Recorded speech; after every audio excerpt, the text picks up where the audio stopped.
Hi there, Gwyneth from Feel Good Coaching and Consulting on a fabulous Feel Good Friday. I hope you've had a brilliant week. Today I want to talk a little bit about change because massive changes are going on in the world at the moment through elections. And I'm sure you heard about Brexit back in June, and a lot of people have been jumping up and down after the results of the US elections.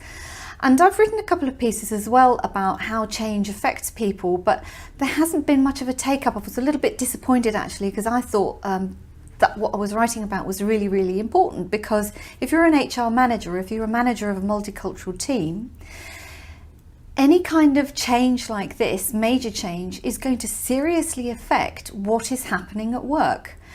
An election like Brexit, where you've got such a close call, half the country saying we want to leave the European Union and half the country saying no, we don't. Okay, there are a few percentage points in there.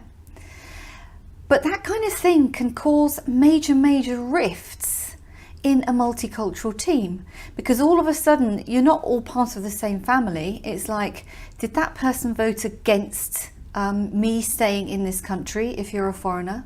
If you're a Brit working elsewhere in Europe, have you noticed that how people behave towards you? Has that changed in any way? I know, for example, I went to Toastmasters in Vienna earlier this week, and one of the questions I got was, what do you think about Brexit?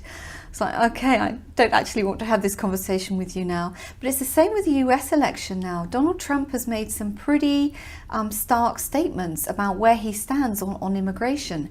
And for all the people working in the US in multicultural teams, in large multinational companies, they're going to be having a very different work experience than they had just a couple of weeks ago.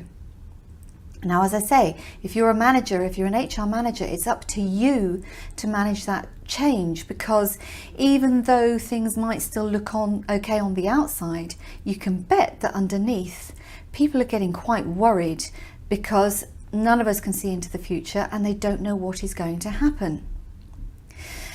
Now, with regards to policies and politics, if you're not the decision maker, there's not much that you can really do about that. But I know from experience, in particular, the last job I had as an employee when I was closing down offices, I learned some very important lessons from doing that. And number one was, always tell the truth to your staff. And even if you don't know what's happening, say to them, I don't know what's happening. As soon as I do know what's happening, I will let you know. You might also find yourself in the situation where you do have some information, but you've been asked to keep it to yourself, been asked to keep it confidential, because no decisions have been taken. In which case, again, you go to your staff and say, this is being discussed, no decisions have been made, I'm not at liberty to tell you what's being discussed.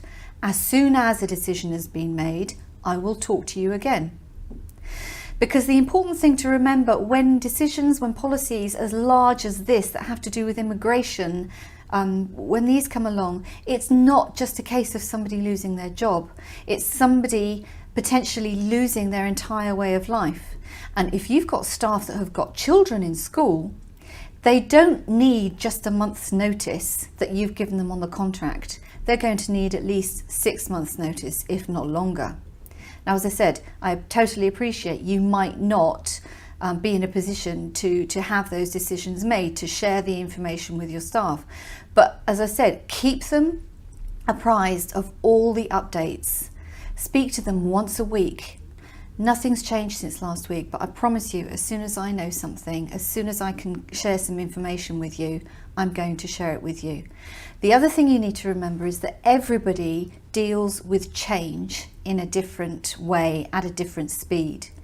Some people will have made the change within the space of 24 hours after the Brexit vote, and they would have said, okay, I don't like this, or I do like this, and these are the changes I'm going to make, and I'm just getting on with it, and I don't care what the government says, and I don't care how long it's going to take. I know one friend actually in the UK, she upped and left because she was married to somebody from a different country. They left within about a month of the Brexit vote. They're like, we're not hanging around even to find out what's going on. But just be aware, we judge each other so quickly, and specifically when it comes to elections that are so divisive, the People that you've been working with, your colleagues, your team, that have been friends for years and years, all of a sudden the questions are you on my side? You are on their side. And if you're on their side, why aren't you anymore on my side? And if you're not on my side, I don't think I want to work with you anymore. From a business perspective, that can be very, very dangerous. You could destroy your entire company if you fail to manage this change process properly. So quite a serious topic. I was delighted to finally see this come into the media earlier this week, because there's been so much talk about economic downturn and the effect it's going to have on finances and companies leaving, and yes, number of jobs, but think about the human beings. Think about the feelings that are going on. Think about the emotions that are involved. Because if you haven't got your team on board, if you're not keeping them together, like I said, potentially you could destroy your entire business. Okay, and on that light note, I would love to wish you a fabulous Feel Good Friday, a fantastic weekend, lots of love, and bye for now.